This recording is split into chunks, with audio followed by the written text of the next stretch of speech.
All right, so when the linchpin that it's not sort of a traditional biography structure and the fact that it's set up in 3 days in three different moments in time, it's brilliant. When did that sort of come to you that that was the way you were going to approach this story? Before I knew what I wanted to do, I knew what I didn't want to do, and that was a biopic.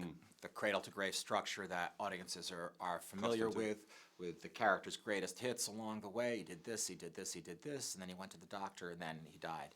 I knew I didn't want to do that. I like claustrophobic spaces. I like compressed periods of time with a ticking clock. I love being backstage in a theater.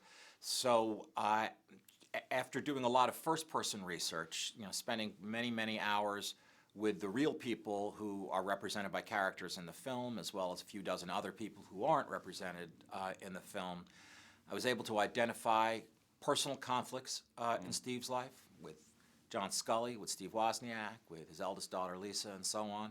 And I thought, what if I was able to dramatize these conflicts in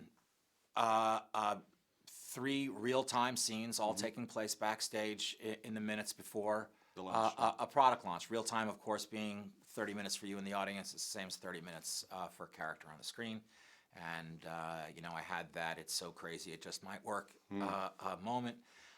And so I wrote it that way, counting on, excuse me, a visual master like Danny Boyle to give it visual interest, which I think he did in spades. Yeah, he did. But the other thing is, I think it's interesting that the fact that you didn't go the route, it allows more moments to sort of give Steve Jobs a complex characterization. Like every time you hear a description of him, like genius or the extreme. If you ask most people, they're either going to say he was a genius or he was a tyrant, and with not much explanation for either one. And I think that this movie, first of all, shows a little bit of the in-between of a genius and tyrant, and also asks questions that the movie asks questions that it doesn't answer. I like it when there are arguments in the parking lot after the movie. Was he a genius? Was he a tyrant? Do you have to, Woz says it's not binary. You can be gifted and decent at the same time. Is that true?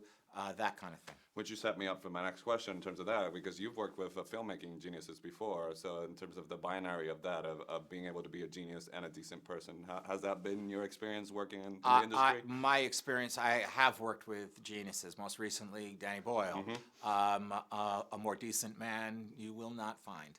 And I would say the same about really everyone I've had a chance to work with. I'm the luckiest person alive. So talk about a little bit more in depth in terms of the collaboration with Danny Boyle, because one of the things that I think is brilliant about the movie, they're the same conflicts, but they manifest themselves in different moments in time. Was that something that you had done in the script, or that's something that you worked with Danny as you were sort of working on the movie? Well, it's in the script, but Danny and I worked very closely. Look, the very first thing Danny did, this was the first time I had met Danny Boyle. I flew to New York from L.A., and he flew to New York from London. We met at our producer Scott Rudin's office, and after a couple of minutes of pleasantries, not much more than that, he asked me to read the entire script for him out loud. He just wanted to hear the pacing that I had in my head, what I was hearing. I also, during the casting process, read opposite the actors who were reading, and that also gave Danny a chance to try to kind of get in touch with what I was hearing.